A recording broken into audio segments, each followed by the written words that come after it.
다 함께 조용한 기도하심으로 7월 셋째 주 성령 강림 후 8번째 주일 예배를 하나님께 드립니다.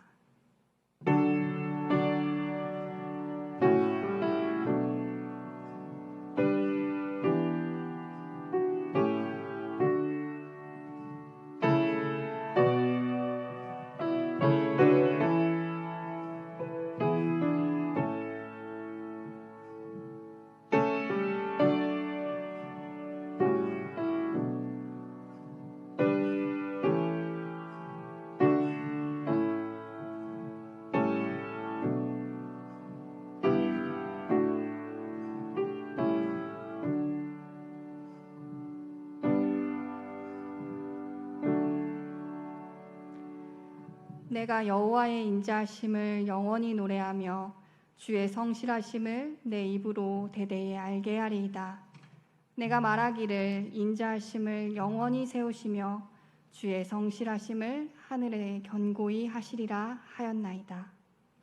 아멘. 다 함께 경배 찬송 15장 찬송합니다.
교동문 13번 시편 23편 말씀입니다.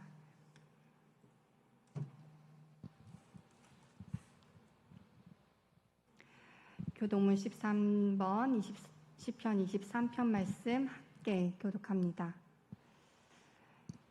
여호와는 나의 목자시니 내게 부족함이 없으리로다.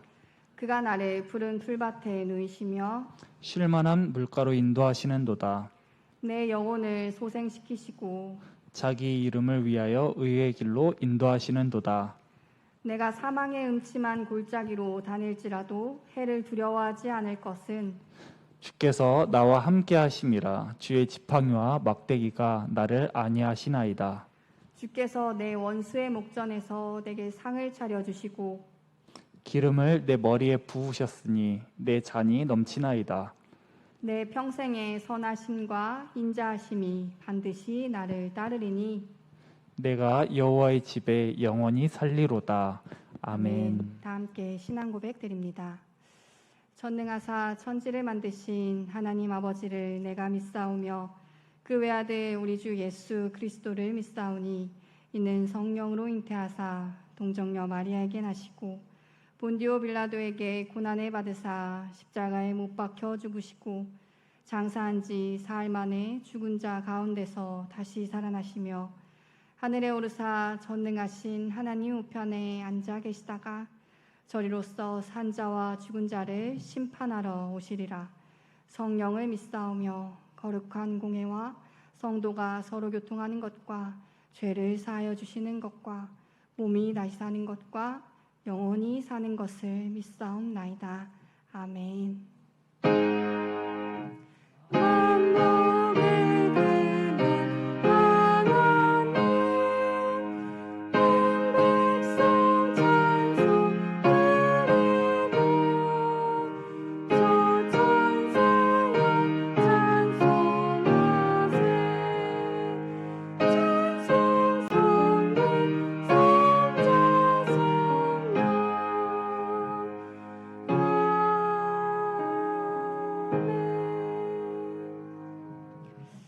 이 시간 우리를 대신해서 박복희 장로님 기도해 주시겠습니다. 무더운 여름이 본격적으로 시작되는 이 시기에 저희들이 나태하고 게으르지 않도록 매사에 하나님께 감사하며 살아가도록 은혜 베풀어 주시옵소서. 하나님, 지난 한 주간도 세상 속에서 살면서 많은 죄를 졌음을 자복하오니 용서하여 주시옵소서. 올해도 코로나 전염병으로 인하여 교회 여름 행사들이 순조롭게 진행하기 어렵습니다. 하나님께서 은혜 베풀어 주시옵소서. 무더운 한여름에 감아서 더위를 극복하고 안전하게 건강을 유지하도록 일상의 전후 좌우를 눈동자같이 지켜 보호하여 주시옵소서. 물가에 심어진 뿌리 깊은 나무로 바람 불고 비 오고 창수가 나도 늘 주님 편에 서서 주님과 동행하며 살아가게 하옵소서. 새로운 변이 바이러스로 인하여 좀처럼 전염병이 수그러들지 않고 있습니다. 하나님 아버지, 이 나라 이 민족을 긍휼히 여기시어 코로나가 하루속히 종식될 수 있도록 역사하여 주시옵소서. 침체된 이 나라 정치, 경제, 외교가 회복되게 하시고 비대면 예배가 모든 성도들이 함께 예배드릴 수 있도록 회복시켜 주시옵소서. 이 시간 말씀을 전하실 장소망 목사님께 성령님 강권하여 기름 부어 주시고 이 시간 성령 하나님 지금 이곳에 임하여 주시옵소서.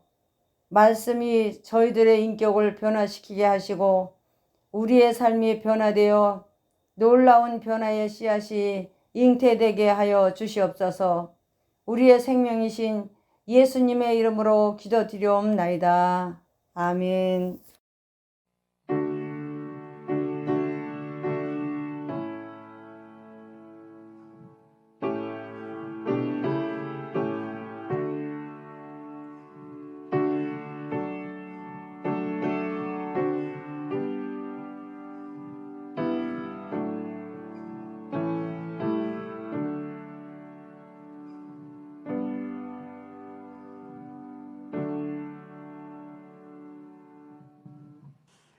오늘 우리에게 주신 하나님 말씀은 다니엘서 5장 17절에서 29절 말씀입니다.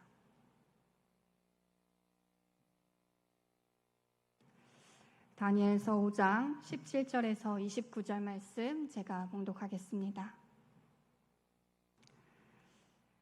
다니엘이 왕에게 대답하여 이르되 왕의 예물은 왕이 친히 가지시며 왕의 상급은 다른 사람에게 주옵소서. 그럴지라도 내가 왕을 위하여 이 글을 읽으며 그 해석을 아뢰리이다. 왕이여, 지극히 높으신 하나님이 왕에 붙인 느부갓네살에게 나라와 큰 권세와 영광과 위엄을 주셨고 그에게 큰 권세를 주셨으므로 백성들과 나라들과 언어가 다른 모든 사람들이 그의 앞에서 떨며 두려워하였으며 그는 임의로 죽이며 임의로 살리며 임의로 높이며 임의로 낮추었더니 그가 마음이 높아지며 뜻이 완악하여 교만을 행함으로 그의 왕위가 폐한바되며 그의 영광을 빼앗기고 사람 중에서 쫓겨나서 그의 마음이 들짐승의 마음과 같았고 또 들나귀와 함께 살며 또 소처럼 풀을 먹으며 그의 몸이 하늘 이슬에 젖었으며 지극히 높으신 하나님이 사람 나라를 다스리시며 자기의 뜻대로 누구든지 그 자리에 세우시는 줄을 알기에 이르렀나이다. 벨사살 왕이여, 왕은 그의 아들이 되어서 이것을 다 알고도 아직도 마음을 낮추지 아니하고 도리어 자신을 하늘의 주제보다 높이며 그의 성전 그릇을 왕 앞으로 가져다가 왕과 귀족들과 왕후들과 후궁들이 다 그것으로 술을 마시고 왕이 또 보지도 듣지도 알지도 못하는 금, 은, 구리, 쇠와 나무, 돌로 만든 신상들을 찬양하고 도리어 왕의 호흡을 주장하시고 왕의 모든 길을 작정하시는 하나님께는 영광을 돌리지 아니한지라. 이러므로 그의 앞에서 이 손가락이 나와 이 글을 기록하였나이다. 기록된 글자는 이것이니 곧 메네 데겔 우바르시니라. 이 글을 해석하건대 메네는 하나님이 이미 왕의 나라를 시대를 세워서 그것을 끝나게 하셨다 하미요. 데겔은 왕을 저울에 달아보니 부족함이 보였다 하미요. 베레스는 왕의 나라가 나뉘어서 메대와 바사 사람에게 준 바 되었다 함이니이다 하니 이에 벨사살이 명하여 그들이 다니엘에게 자주색 옷을 입히게 하며 금사슬을 그의 목에 걸어주고 그를 위하여 조서를 내려 나라의 셋째 통치자로 삼으니라. 아멘. 성도 여러분, 한 주간 동안 안녕하셨습니까? 온라인으로 이렇게 다시 뵙게 됩니다. 오늘 방금 우리가 읽었었던 본문 말씀에서는 하나의 잔치를 소개하고 있습니다. 벨사살 왕이 등장하는데요. 멸망으로 치닫는 가증한 잔치가 지금 벌어지고 있습니다. 그리고 이 잔치에 또 주인공인 다니엘이라고 하는 사람이 등장하죠. 여전히 이번에도 다니엘의 그 지혜를 통하여서 하나님의 심판이 내려지는 그런 내용을 오늘 본문이 담고 있습니다. 자, 오늘 본문에 보면 벨사살 왕이 등장하는데 이 사람을 우리 본문 말씀은 느부갓네살 왕의 아들로 소개하고 있습니다. 그러나 역사적으로는 이 벨사살 왕은 신바벨론 제국의 나보니두스 왕의 아들이라고 볼 수 있습니다.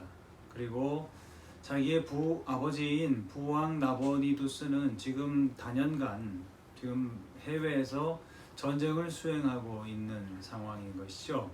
그리고 정확하게 말하면 지금 등장하고 있는 벨사살은 왕이라고 하기보다는 왕자의 신분으로서 아버지가 대외에서 전쟁을 치르는 동안에 국내를 섭정하고 있는 그런 상황이다라고 보시면 될 것 같습니다. 자, 그리고 또 한 가지 사실은 이제 메데바사의 왕인 다리오가 군대를 이끌고 와서 지금 바벨론을 다 지금 포위하고 있는 상황입니다. 그러니까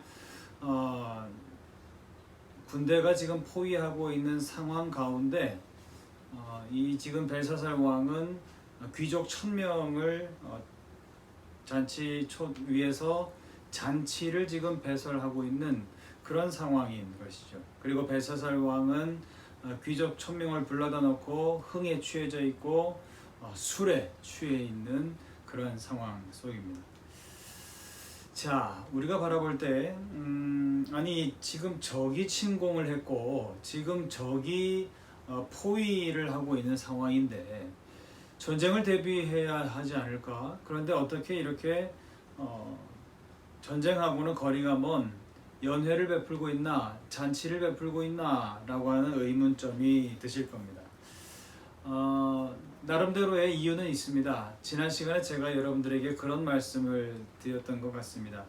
느부갓네살 왕의 업적에 대해서 잠깐 말씀드린 적이 있죠. 느부갓네살 왕은 특별히 건설 부분에 있어서 굉장한 업적을 남겼다라고 했는데, 초대형 궁궐을 지었고, 그리고 그 궁궐로부터 한 27km 떨어진 곳에 이중으로 된 아주 견고한 성벽이 둘러싸여진 그러한 요새를 만들었다라고 하는 거예요. 그러니까 어떻게 보면 지금 전쟁의 불안 중에 있는 백성들에게 이러한 아주 대규모의 호화스러운 잔치를 베풀므로 인해서 우리나라는 건재하다, 절대로 우리는 저 다리오의 군대에 의해서 함락되지 않을 것이다 라고 하는 것에 대한 어떤 자신감의 정치적 표현일 수 있지요. 그래서 정치적으로도 자기의 입지를 다시 한번 다지는 것이고, 그리고 백성들에게도 불안 속에 더 이상 떨지 않아도 된다라고 하는 어떤 안심을 시키려고 하는 그런 목적으로 아마 이런 잔치를 해설하지 않았을까, 그런 생각이 듭니다. 자, 그리고 이제 이것은 어떻게 보면 자신감의 표현이죠. 절대로 우리 바벨론은 무너지지 않는다. 그리고 이중 성벽이 뚫릴 리가 없고, 그리고 또 성벽이 뚫렸다라고 할지라도 27km나 되는 긴 거리에서 적이 침공해 들어와서 궁을 점령하기까지 충분한 군대나 시간적 대비가 있을 수 있다라고 하는 어떤 그런 자신감의 표현이었을 겁니다. 그런데 그 자신감 표현이 좀 너무 극에 달했다고 볼 수 있을까요? 오늘 본문 말씀 5장 2절에 보면 그렇게 말합니다. 벨사살이 술을 마실 때에 명하여 그에 붙인 느부갓네살이 예루살렘 성전에서 탈취하여 온 금, 은 그릇을 가져오라고 명하였으니 이는 왕과 귀족들과 왕후들과 후궁들이 다 그것으로 마시려 함이었더라.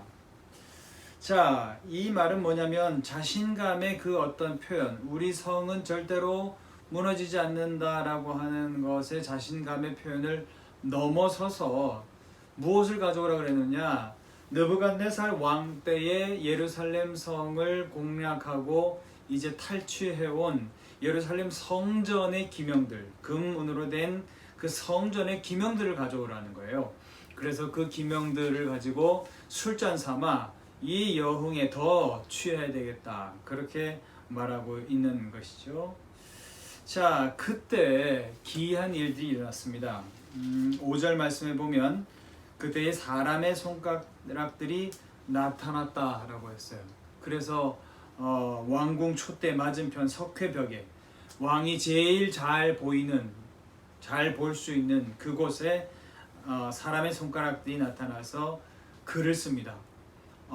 이것처럼 놀라운 일이 있을까요? 사람이 와서 글을 쓰는 것도 아니고 사람의 손가락들만 나타나서 글이 쓰여진다. 굉장한 기이한 일이죠. 자, 이 광경을 보고 난 다음에 이 벨사살 왕이 6절에 보면 즐기던 얼굴빛이 변하고 생각이 번민하여졌고 넓적다리 마디가 녹는 듯하고 그의 무릎이 서로 부딪힌지라 라고 했습니다. 소스라치게 놀랐고요, 당황스러웠고요, 아주 극도로 긴장하고 있는 그러한 모습을 표현하고 있습니다. 자, 왕이 이제 더 이상 잔치를 진행할 수 없죠. 왜냐하면 손가락이 나타나서 글을 썼다라고 하는 기이한 광경이 벌어졌으니 이것은 흉한 일이든 기란 일이든 잔치를 더 이상 베풀 수는 없습니다. 이 의미를 뭔가 해석하는 일이 더 급선무인 상황인 것이죠. 자, 그래서 이 해석할 자를 찾습니다. 그런데 아니나 다를까요? 해석할 수 있는 사람이 아무도 없지요. 자, 나라의 세 번째 가는 권력을 내가 포상으로 내리노라 라고 하는 포상을 걸었지만 그럼에도 불구하고 이것은 해석할 사람이 없었습니다. 이때에 왕비 중에 한 명이 다니엘을 천거합니다.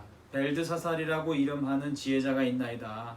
느부갓네살 왕 시절부터 왕의 지혜자로서 아주 대단한 활약을 했었던 지혜자입니다. 이 사람한테 가면 모든 것이 다 풀릴 겁니다 라고 제안을 합니다. 자, 그래서 이제 다니엘이 불려왔고요.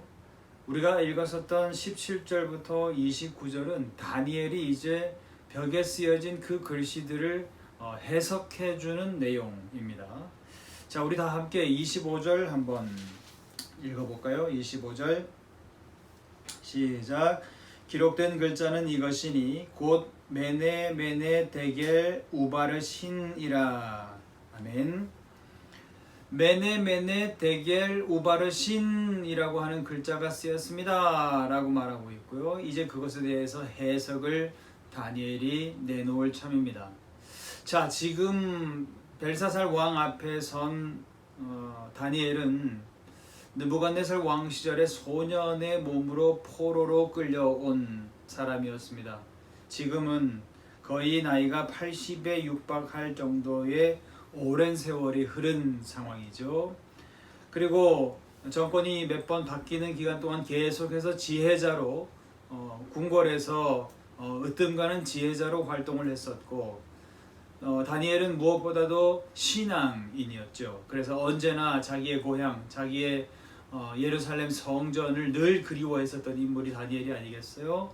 아마 자기에게 정말 기회가 주어진다라고 한다면 내가 한번 고향 땅 가서 밟아보고 죽을 수 있을까? 그것을 늘 언제나 그리워했었던 인물이었겠죠. 그런데 이제 나이가 80이 가까워졌고 이제 하나님께서 자신에게 준 연한을 많이 살았고 이제는 아마 속으로 나에게 하나님께서 어쩌면 고향으로 돌아갈 수 있는 기회를 안 주실 수도 있겠구나, 그런 생각을 하지 않았을까요?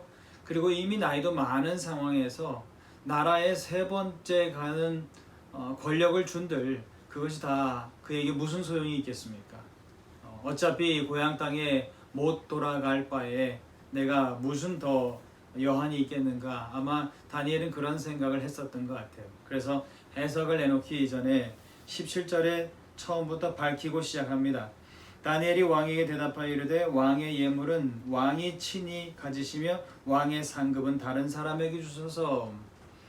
왕이시여, 나에게 예물 주실 필요도 없고 나라의 세 번째 가는 권력을 제게 안겨주실 필요도 없습니다. 차라리 다른 사람에게 주십시오.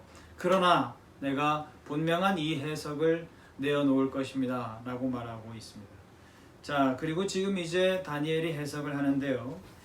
26절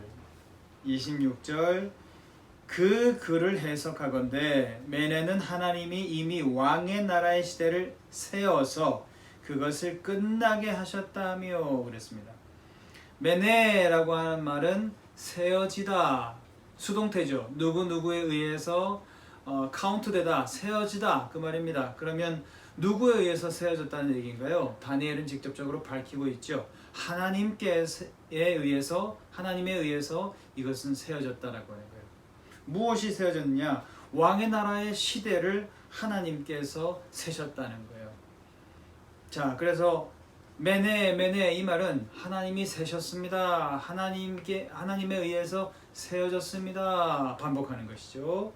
그리고 27절 데겔은 왕을 저울에 달아보니 부족함이 보였다 하며, 데겔이라고 하는 말은 저울에 달아지다, 역시나 수동태입니다. 누구에 의해서죠? 하나님에 의해서입니다.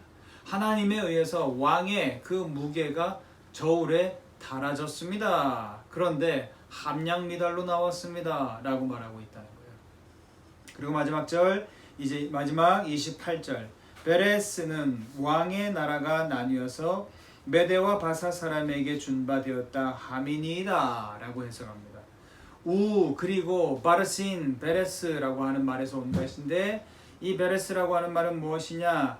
나뉘어지다, 하나님에 의해서 나뉘어졌습니다. 바벨론이 나뉘어져서 메대와 바사로 이제 넘겨졌습니다 라고 말하고 있어요. 그래서 다시 말하면 메네, 데겔, 바르신, 세워졌습니다. 저울에 달아졌습니다. 그리고 나뉘어졌습니다. 그렇게 말하는 것이죠. 바벨론의 시대는 이제 끝났고 당신은 알지 못하지만 이 세상을 운행하시는 거대한 손길이 있다는 거예요. 그것이 누구십니까? 하나님이시죠. 하나님에 의해서 이제 나뉘어져서 바벨론은 메대와 바사의 손에 넘겨질 것입니다 라고 해석을 하고 있습니다. 이 벨사살 왕의 입장에서 백성을 책임진 왕으로서 어떤 백성에게 안심이 필요했고 전쟁의 소용돌이 속에서 안정화를 추구하는 목적에서 자신감을 과시하는 것이 필요했을 수는 있습니다. 그러나 굳이 이 잔치 속에서 정치적으로는 이 잔치가 필요했을지 모르겠지만 굳이 예루살렘 성전의 기명까지 가져왔어야 되겠냐 하는 것이죠. 그리고 그 성전의 기명이라고 하는 것이 어떤 일을 위해서 쓰이는 것인지 왕이 잘 알면서 굳이 그것에다가 술을 따라서 마시려 했어야 되는가라고 하는 거예요. 자신감의 과시는 필요했었지만 그래서 백성을 안정시키는 것, 그것은 왕으로서 필요했던 일이고 잔치를 베풀고 술을 마시고 취하는 것, 이것은 필요했을 수도 있는 일입니다. 그러나 굳이 성전에서 거룩하게 쓰여지는 그 기명에다가 가증한 술을 따라서, 음란한 술을 따라서 마셨다라고 하는 것이 굳이 필요한 일이었냐는 것이죠. 결국 그것은 하나님을 모독하는 결정적인 일이 되었고 하나님께서 너의 나라에 연한을 세웠고 이미 너의 무게를 달아보았고 그래서 함량미달로 나온 이상 이 나라를 다 나누어서 메대와 바사에게 내가 넘겨줄 수밖에 없노라 라고 하시는 하나님의 준엄한 심판이 오늘 본문 말씀에서 이어지고 있다라고 하는 것이에요. 벨사살 왕이 왜 그랬을까?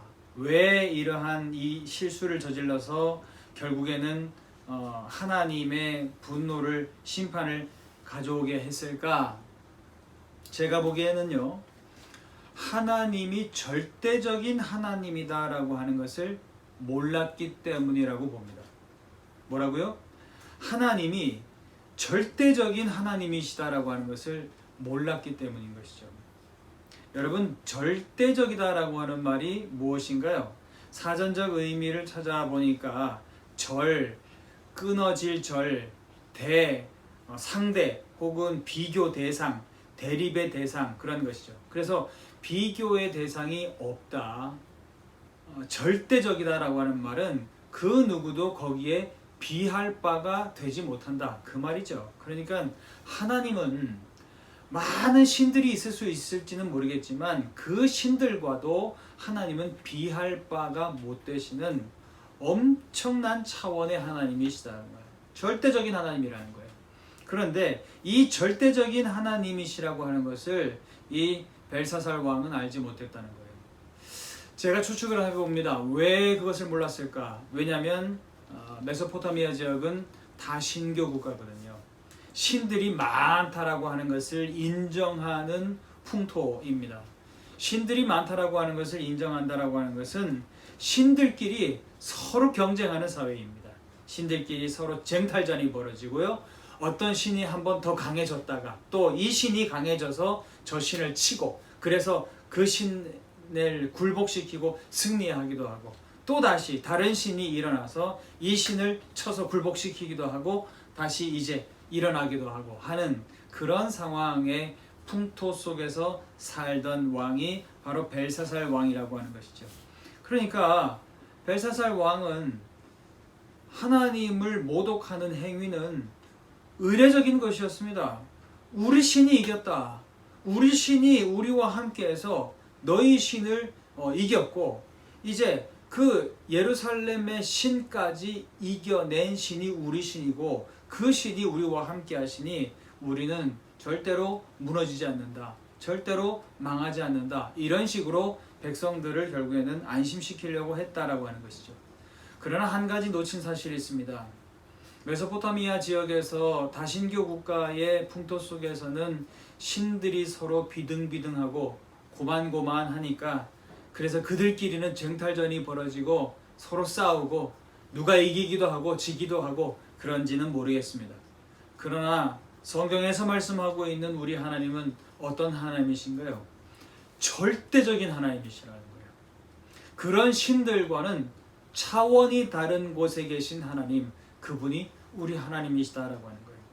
여러분, 절대적인 하나님을 믿는다라고 하는 것이 왜 중요한가요?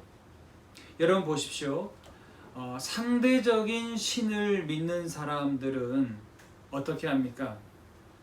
바로 내가 얼마든지 경쟁해서 내가 믿는 신과 신이 나를 도와주면 얼마든지 저 경쟁에서 이길 수 있다라고 생각합니다. 그래서 이기게 되어지면 어떻게 하죠? 내 업적을 과시하고 싶고 내가 믿었던 신을 자랑하고 싶고 그런 것이죠. 그래서 어떻게 합니까? 그것을 과시하려고 한다는 거예요. 내가 이겼다라고 하는 것이죠.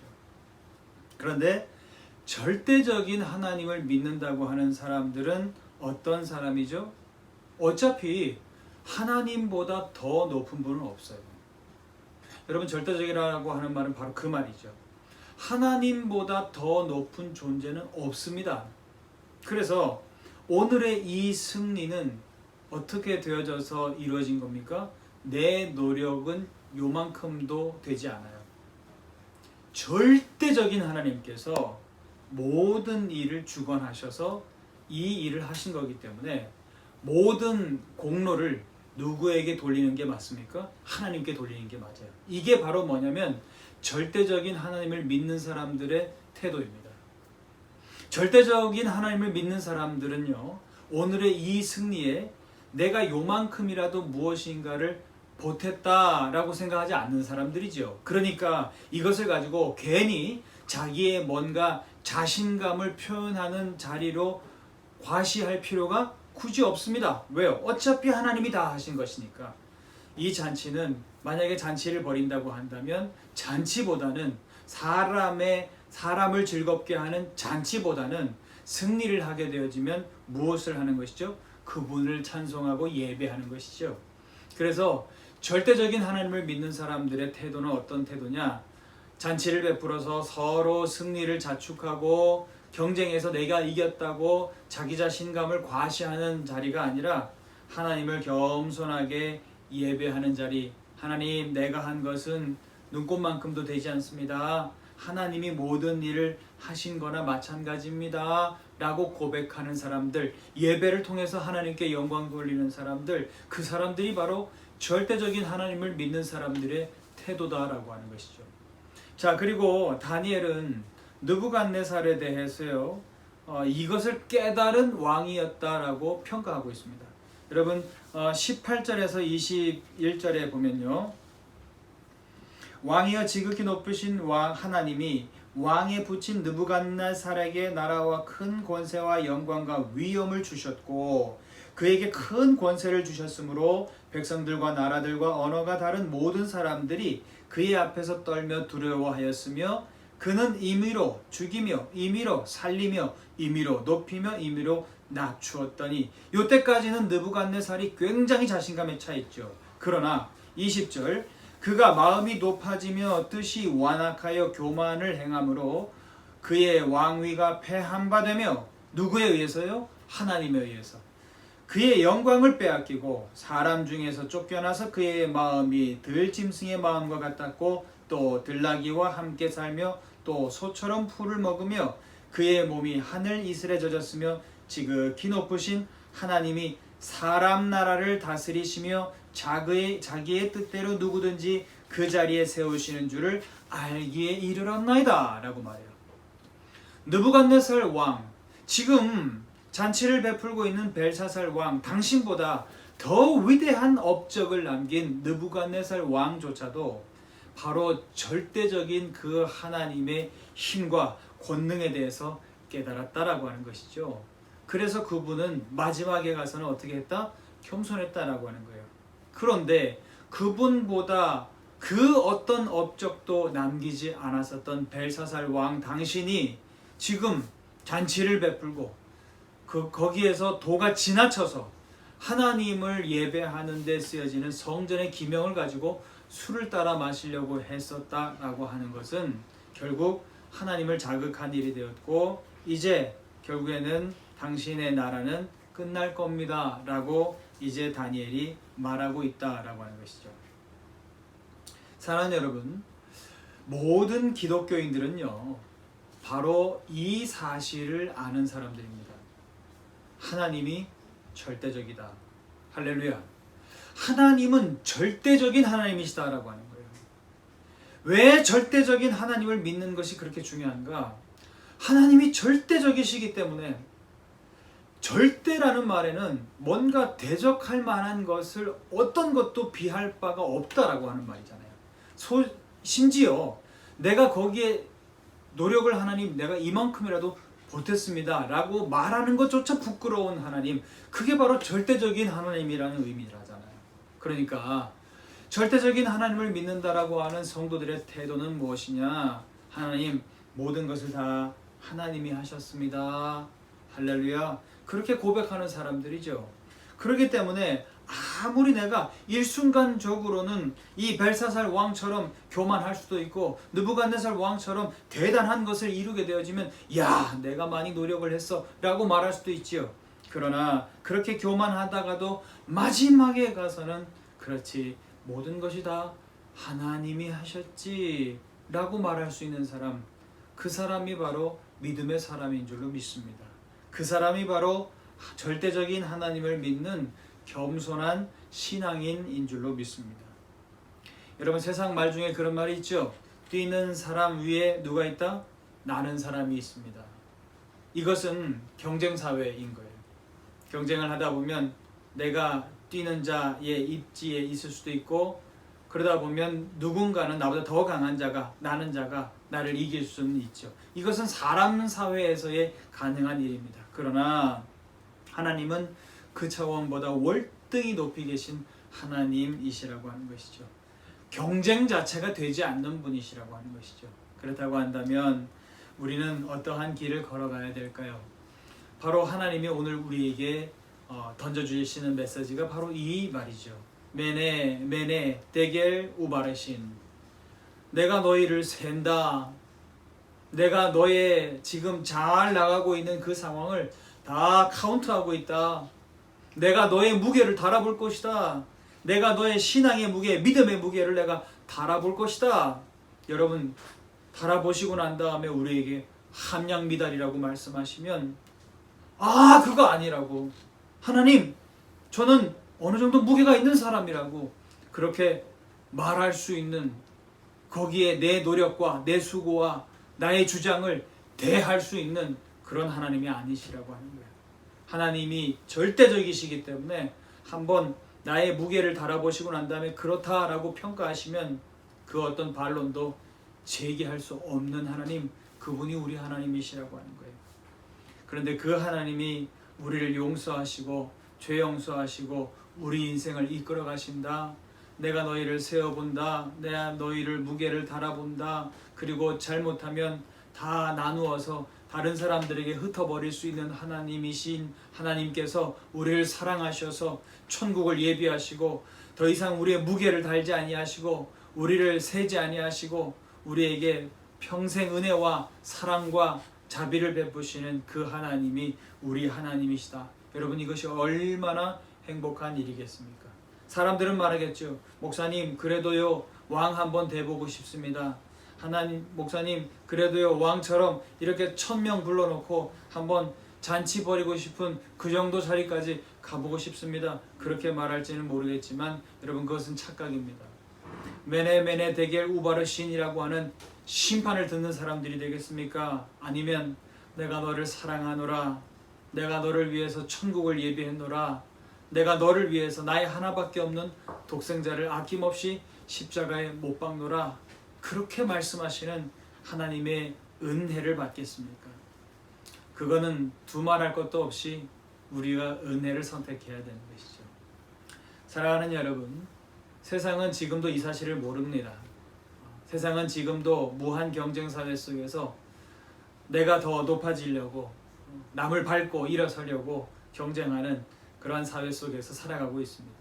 그러나 그러한 사회 속에서 다람쥐 쳇바퀴 돌듯 하나님의 존재를 알지 못하고 계속해서 살아갈 때에 결국 그러한 세상은 메네메네 데겔 우바르심, 세어지고 무게가 측정되어지고 나뉘어질 수밖에 없는 것이에요. 그러나 우리는 하나님께서 우리를 이제 그 심판을 내려놓으시고 우리에게 자비를 베푸시고 사랑을 베푸셔서 당신의 자녀로 삼으신 이들이 바로 우리들이다라고 하는 것, 그 은혜를 우리가 누리고 있는 자들이라고 하는 것, 여러분 그것을 기억하시고 오늘 하루도 코로나 때문에 힘들고 온라인으로 예배하고 또 무한 경쟁 사회 속에서 피곤하게 살아가는 우리들이지만 우리에게는 메네메네 데겔 우바르신 같은 그런 심판의 메시지가 다 건너가 버리고 우리에게는 하나님의 은혜가 있다. 할렐루야. 이 사실을 기억하시면서 오늘의 이 어려운 상황을 잘 극복해내시고 하나님께서 우리에게 예비하신 천국을 바라보면서 믿음으로 꿋꿋하게 씩씩하게 걸어갈 수 있는 저와 여러분들이 다 될 수 있기를 주님의 이름으로 축원합니다. 기도하겠습니다. 하나님 아버지, 세상을 살아갈 때에 누군가와의 경쟁에서 이기는 것이 결국 사는 길이고 그렇기 때문에 경쟁에서 이기는 것이 그 무엇보다 중요하게 여겨지는 때를 살아가는 우리들입니다. 그러나 하나님, 세상과 경쟁하려고 하는 생각보다 그 세상 위에 계신 절대적인 하나님을 바라보게 하시고 하나님이 나를 어떻게 평가하실까? 하나님이 행여나 나를 세워보시고 나를 달아보시고 나를 나누시면 어찌하나 그것을 더 염두에 둘 수 있는 믿음의 사람들 되어질 수 있도록 하나님 인도하여 주옵소서. 그래서 절대적인 하나님을 믿는 믿음의 사람들은 절대적인 하나님께서 나에게 베풀으신 그 은혜와 사랑을 감사하며 당신께서 예비하신 그 나라를 바라보면서 살아가는 사람들이고 그 믿음을 가지고 살아가는 사람들이 바로 우리들이다라고 하는 것을 늘 잊지 않는 우리 모든 성도님들 되어질 수 있도록 하나님 축복하여 주옵소서. 감사드리며 예수님의 이름으로 기도하옵나이다. 아멘. 우리 찬송가 298장 찬송 부르며 예물 봉헌합니다.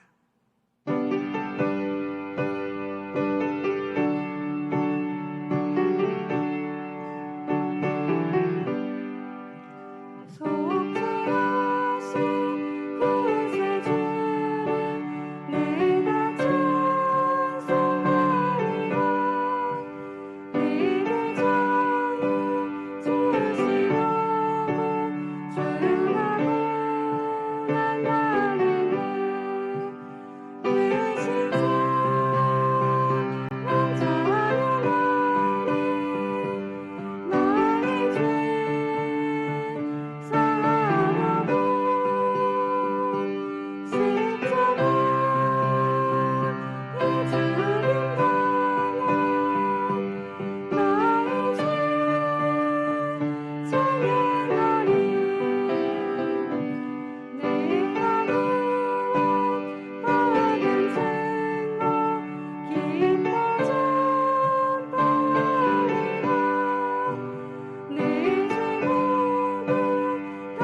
기도하겠습니다. 하나님, 오늘도 몸과 마음을 다해 힘과 정성을 다해 예배의 자리로 나왔습니다. 아버지 앞에 우리의 삶과 물질을 구별하여 드리니 우리의 마음 받아주옵소서. 우리의 삶이 주님께 드리는 향기로운 제물이 되게 하시고 드리는 물질이 주님의 나라를 세우는 걸음이 되게 하옵소서. 우리를 풍족케 하시는 주님을 바라봅니다. 주님이 주셨기에 우리는 소유하며 누릴 수 있습니다. 그 사실을 기억하며 감사로 살아갈 수 있게 하옵소서. 또한 주어진 모든 것들을 나만을 위해서가 아닌 나의 사명을 위해 사용하게 하옵소서. 이 시간에도 예배 자리에 함께하진 못하지만 주께서 돌보시는 사랑하는 주의 자녀들이 있습니다. 어느 곳에 있든 주를 바라보며 그 인도하시는 품 안에 거할 수 있게 하시고 또한 질병과 마음의 어려움을 겪는 성도들도 있으니 주님 기억하셔서 그들 또한 아버지의 따스한 사랑으로 돌보아 주옵소서. 아버지, 우리의 삶에 하루하루 어려움이 더하여집니다. 하지만 이 시기 또한 우리는 이겨낼 줄 압니다. 아버지의 능력과 성령님의 인도하심으로 우리의 삶을 든든히 지키실 것을 믿으며 예수 그리스도의 이름으로 기도합니다. 아멘. 광고 말씀드립니다. 사회적 거리 4단계가 계속되고 있습니다. 그래서 저희 모든 예배는 전면 비대면으로 영상 예배로 드려지고 있습니다. 비대면 온라인 예배에서도 흐트러짐 없이 하나님 앞에서 예배하시는 성도님의 모습들 보여주시기 바랍니다. 담임 목사님 가정의 자가격리 해제가 24일로 예정되었습니다. 계속해서 기도 부탁드립니다. 그리고 코로나 상황들이 점점 더 심해지고 있습니다. 주중에 교회 오시는 것을 금하시고 삶의 자리에서 교회를 위해 그리고 이 나라와 이웃을 위해 함께 기도해 주시는 성도님들 되시기 바랍니다. 오늘의 암송 말씀은 다니엘서 5장 25절 말씀입니다. 우리 한번 함께 읽어보겠습니다. 기록된 글자는 이것이니 곧 메네 데겔 우바르시니라. 아멘. 말씀을 항상 암송하시면서 말씀과 함께하는 성도님들 되시기 바랍니다. 우리 다 같이 569장 찬송 부르고 예배 마칩니다.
기도하겠습니다.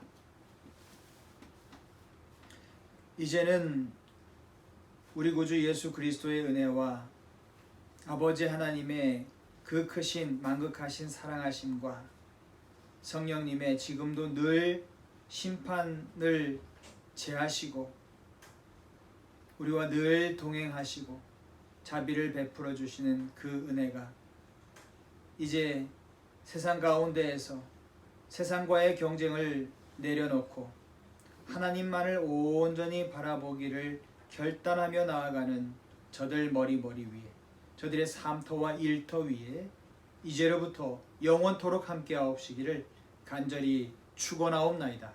아멘.